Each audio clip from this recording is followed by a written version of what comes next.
Let's talk about Meg the Stallion. There's a lot that's going on with Meg the Stallion that is really reminiscent of the trash ass music industry of lore, where music labels would just run an artist ragged into the ground, not give a shit about the artist, and then just leave the artist to their own vices and their own devices.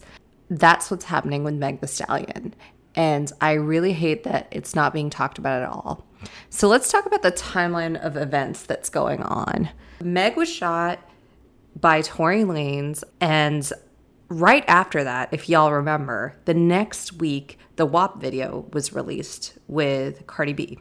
There was a huge rollout for this WAP video. Keep in mind that Meg was shot in the foot, so she was still going through trauma. If you've ever been shot before, which thank God I have not, but I know people who have, it's a traumatic experience. It's mentally more traumatic than it is physically traumatic. She needed time to heal mentally, heal emotionally. They should have taken her out of the picture.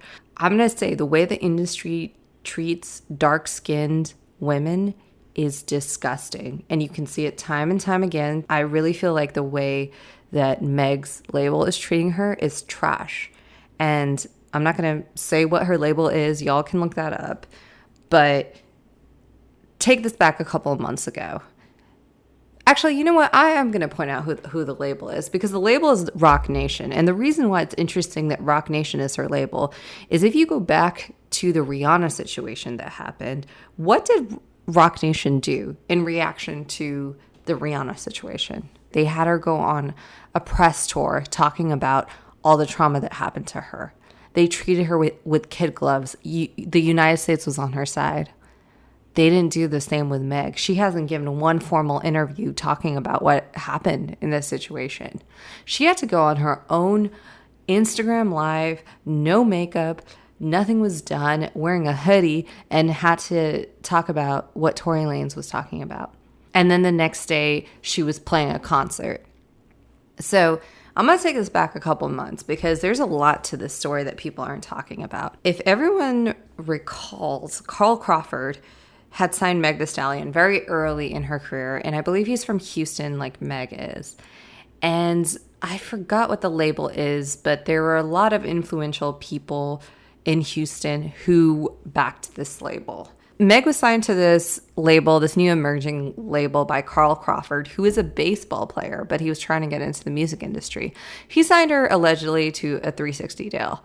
This 360 made it so Meg wasn't going to actually be earning that much money. And also because Carl didn't have as many connections outside of Houston, it didn't really make sense for her to be signed to this label as she became bigger and bigger and bigger. Then Roc Nation management started getting interested in Meg.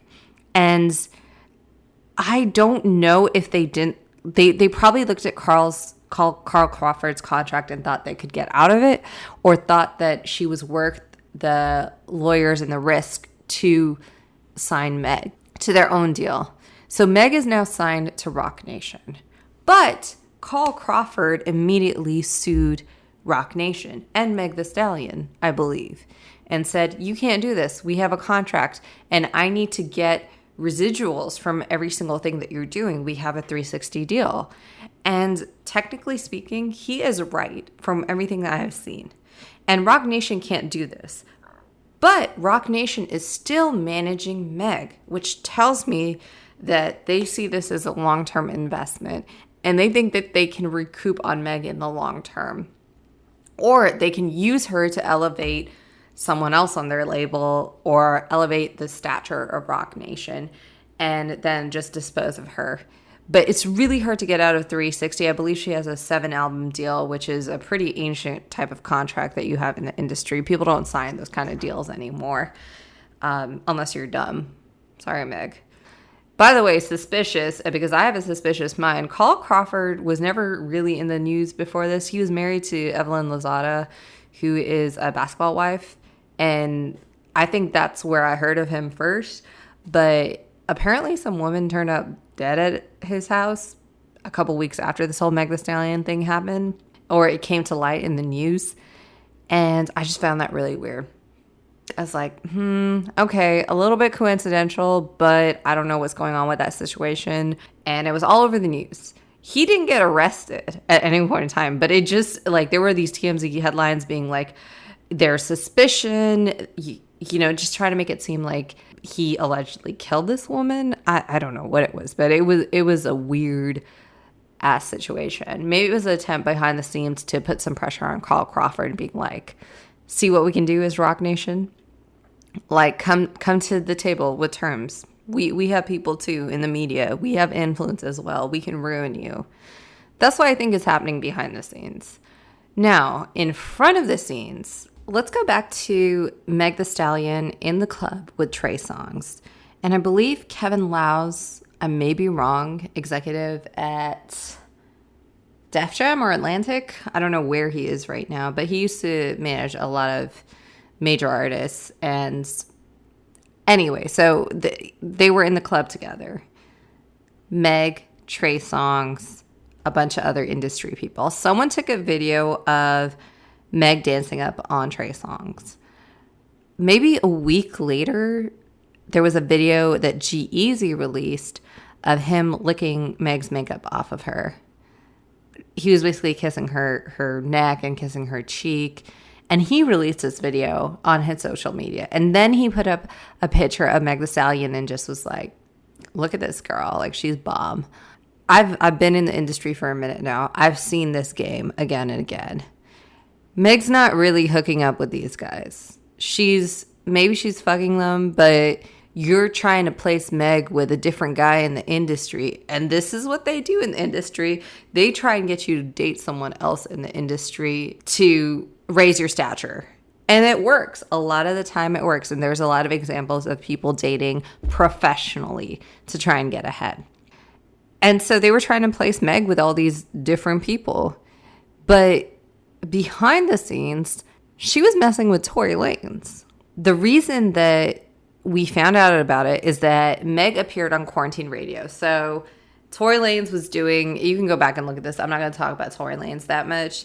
But he was doing some crazy-ish on Instagram, and Meg appeared on his Instagram live multiple times. So it seemed like she was living with him, or she was staying at his residence, or vice versa. I'm not sure what was going on, but they were definitely in some capacity hooking up probably. So I wasn't surprised that she was hanging out with him the night of Kylie Jenner's party. I was just surprised when I heard that story that Meg took Tory to this party, because Meg and Tory doesn't make sense to me professionally. If Meg is supposed to get out there and go mess with some of the hottest dudes out there, Tory was as hot as fish grease. He was one of the hottest rappers out here, but he's more of like an R&B singer, and he's also not signed to a label. He just went independent, which kind of sketch that this happened right after he went independent. But he's not the guy that the labels would place Meg with. So I don't know what was going on with Meg bringing Tory to the party. I don't think either of them elevate each other's stature. It was just like a weird combination. And then out of nowhere, Meg gets shot. And she says it's Tory. Okay, it seems like a very weird story, because right after we got reports that this was happening, that something may have happened to Meg, everything kind of goes dead silent, except for Meg's crew, which begins leaking different information. So these are people like her security, her hairstylist. These are Rock Nation employees at the end of the day. I don't know how long Meg has known these people, but if your security is leaking that Tory is the person, which is what he was doing. He was like, I'm there to protect Meg at all times. I'm going to be there in the future. It just seemed like a Rock Nation production to me. The aftermath. I'm not saying that they had anything to do with the shooting, but it was nasty. It was nasty. And I think she didn't want to say anything. And I think she was forced to say something because everyone kept leaking information. And what that tells me is that Meg doesn't have people around her she can trust. These people, again, back to the last podcast, These people aren't your friends. Label provided friends are not your friends. You don't pay them. The label pays them. And right now, you're recouping for the label's losses that they're spending on lawyers against Carl Crawford. They don't want to hear anything out of you. They don't care if you got shot. They're ready to take you up a notch. They want to see how they can exploit you for their own benefit. I don't see any feelings in this whole thing. It seems like Meg is totally isolated. I feel terrible for her. I hope she has someone in the industry or someone in her life that actually genuinely cares about her. Because what happened after Meg allegedly got shot is the next week, her label and Cardi's label begin the rollout for the WAP video. The WAP release, I believe, is a Cardi B release. It's not a Meg Thee Stallion Cardi B collab. It looks that way. It was a Cardi B production. And Roc Nation may have taken a back end cut of it, but I don't think Meg was making any money off of WAP. There was an entire rollout. She was going to parties. There was so much going on as that rollout to the WAP video. And let me tell you, as someone who's seen this production before, it took a while to ramp up to that WAP release. That wasn't just like planned in 2 days and released. No, that was a rollout. That was a pretty extreme rollout for a single. And it was everywhere. Everyone was talking about it, from mainstream to urban. The song I am not a fan of. I think it was constructed. There wasn't anything genuine about that song. Also, Meg, are we forgetting that Meg just got shot? That was the weirdest shit about this song. It was like, damn.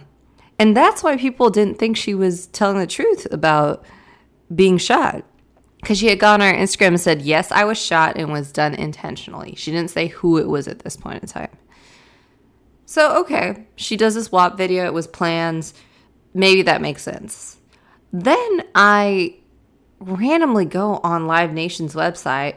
I don't know. I was just checking for something. I was like, oh, I wonder when the next concert date is scheduled. Meg Thee Stallion was set to perform that Friday that I checked. I believe this is a week after the WAP video. It was a concert that she was going to perform, and that was going to be live streamed out. I was like, this girl got shot. She just did an entire rollout for a video that I don't think she was paid for. And now she is going to be dancing on stage. And then I know the week after she has another performance. Is anyone being forced to work this hard in the industry right now? Forget the fact she was shot. No one I know, no artist I know is being forced to work this hard, is being forced to perform 2 weeks in a row, fly out here, fly out there, and then do an entire rollout for a video that they may or may not have been paid for. Let's throw on top of that she was shot. She was shot. And she's dealing with the trauma from being shot. And this is what her label chooses to do. They choose to exploit that. Exploit her notoriety. Any news is good news. Any press is good press. It is not okay what they're doing to Meg right now. I know exactly what is being done right now. I believe she's 24. She's very young in the industry. She lost her mom, I think, a year ago. She's doing a lot. And the way Meg is moving in this industry, I don't see it ending well. I see her heading for a breakdown very soon. And I don't know what kind of contract she signed with Roc Nation, but it seems like a deal with the devil. I'm not saying Roc Nation is a devil. I'm saying that they have their own interests to protect. They need to, as business people, show that by signing this artist and paying all this money for lawyers to fight this very powerful force in Jazz Prince. Jazz Prince is affiliated with Carl Crawford. You don't want to go up against Jazz Prince. There are many stories in the industry that show that you not want to go up against Jazz Prince. He doesn't back down. He takes this personally. This is his business. He's going to say, you try to do this to me once, you're going to try to do this to me again, and I'm never going to let down. His son still hasn't let down over what he feels he's owed over Drake being signed to Cash Money. Because his son brought Drake to Cash Money. That's the story. But he never got paid for it. Or he didn't get paid adequately for it. So it's the same situation here. It's like, I mean, it's even more worse because apparently there was paperwork. And the thing about, this is a little bit industry insider, but the reason they're probably not going to release any more music under Meg's name is because ASCAP and BMI don't play. And the labels are legally required. And Spotify is legally required. And all the other DSPs are legally required to pay out the residuals and pay out the monetary money owed on a single or an album to the people to the people that it's supposed to be paid out to. And it's supposed to be paid out to Meg's old label. It's not supposed to be paid out to Roc Nation. Now, when it comes to concerts, it's a little bit different. Concert promoters tend to work directly with management who's booking the concert. And a lot of the times, the label like Roc Nation is going to ask for upfront costs. Like, hey, I need 40 grand to bring Meg, all her dancers, set up the stage, and then on the back end, we want this much. Or it could be a straight, we want 60 grand for Meg to perform, provide it. But the promoters aren't necessarily as conscious and don't have to be as conscious about who they're paying the money to. They don't really care about the contract. They're booking this person, they're booking it with Meg's manager. Meg's manager gets the money and distributes it adequately. But they're getting money from these different live performances. They're getting notoriety off of Meg being part of the WAP video. Trust and believe, you're going to see Meg out there on the road, even during quarantine while coronavirus is running rampant. You're going to see her everywhere. She's going to be the hardest working person in the industry who has been shot. That's a crazy statement. I'm telling you, it's not okay. It is not okay. And I hope she didn't sign a deal with the devil. I hope that she thought through this. But by her actions, I can tell she doesn't know how to move. And I know people say she's from the hood of Houston. Like, she grew up with real ones. It doesn't matter. That doesn't mean you know how to move. That means you know how to move around the people who are around you. That doesn't mean you know how to move in business. And it's not about what's right or what's wrong when it comes to contracts. If you're contractually obligated to finish out a certain contract, you gotta finish out that contract. Music contracts are airtight. People have tried to get out of these contracts before. The only way you can really get out of a music contract is by making a company get you out of the contract. Otherwise, it's really, really difficult to get out of the contract.